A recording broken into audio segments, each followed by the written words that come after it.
एक व्यक्ति अकेला रहता था। एक दिन उसको विचार आया कि अकेले पूरी जिंदगी कैसे बीतेगी, किसी अनाथ बच्चे को गोद ले लिया जाए। अगले दिन वह सुबह उठा और सीधे एक अनाथालय पहुंच गया।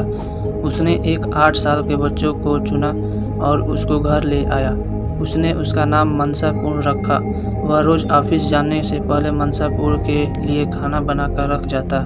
मनसापूर्ण बिल्कुल शांत, कम बोलने वाला था और एकांत में बैठा रहता था। इस व्यक्ति को उसके साथ रहकर कुछ आध्यात्मिक अनुभव होने लगा। कभी कोई झरना गिरने की आवाज़ सुनाई देती तो कभी कोई बिजली कड़कने की चमचमाहट। यह शुरू में तो डरने लगा, मगर वह जब मनसापूर्ण को देखता ही वह शांत है, जैसे कुछ हुआ ही नहीं, तो यह भी चुप हो जाता। एक दिन शाम को जब यह ऑफिस से घर आया तो इसने देखा कि मनसापूर्ण घर पर नहीं है। इसने सारे घर में देखा, घर के बाहर चारों तरफ देखा, आवाज़ें लगाई, मगर मनसापूर्ण कहीं नहीं मिला। यह परेशान हो गया और उस रात बिना खाए पिए ही सो गया। अगले दिन ऑफिस चला गया, मगर वहाँ मन नहीं लगा। किसी तरह शाम को घर पहुँचा, यह आशा लिए कि शायद मनसापूर्ण आ गया होगा, मगर निराशा ही हाथ लगी। एक हफ्ता बीत गया, मनसापूर्ण नहीं आया। 3 महीने बीत चुके थे। यह उदास हो चुका था कि शायद इसकी ज़िंदगी में अकेलापन ही है। तभी रात में किसी ने दरवाज़ा खटखटाया। यह उत्सुकतावश दरवाजे पर लपका और देखा कि एक साधु मनसापूर्ण को साथ लेकर आए थे। उसने दोनों को अंदर बुलाया, साधु का आदर सत्कार कर दोनों को भोजन कराया। तब साधु ने कहा कि जो तुम बच्चा लाए थे यह एक सिद्ध पुरुष है। जब हमें अंतर्दृष्टि से यह अनुभव हुआ तब तक आप इनको यहाँ ला चुके थे। हमारे पूर्व गुरु महाराज ने कहा था कि आने वाले गुरु आपके अंदर दिखाई देंगे।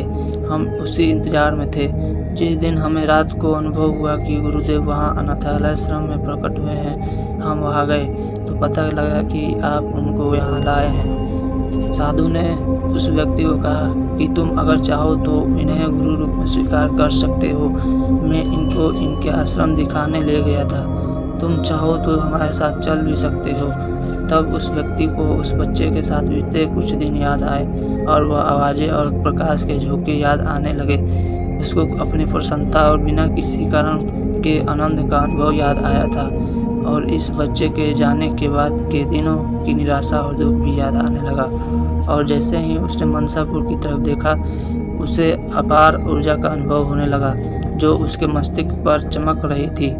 उसने तुरंत मनसापूर्ण को गुरु रूप में स्वीकार कर लिया और उनके चरण छुए, दीक्षा ली और फिर वह तीनों आश्रम के लिए चल पड़े। जिंदगी में कब बदलाव आ जाए कोई नहीं जानता।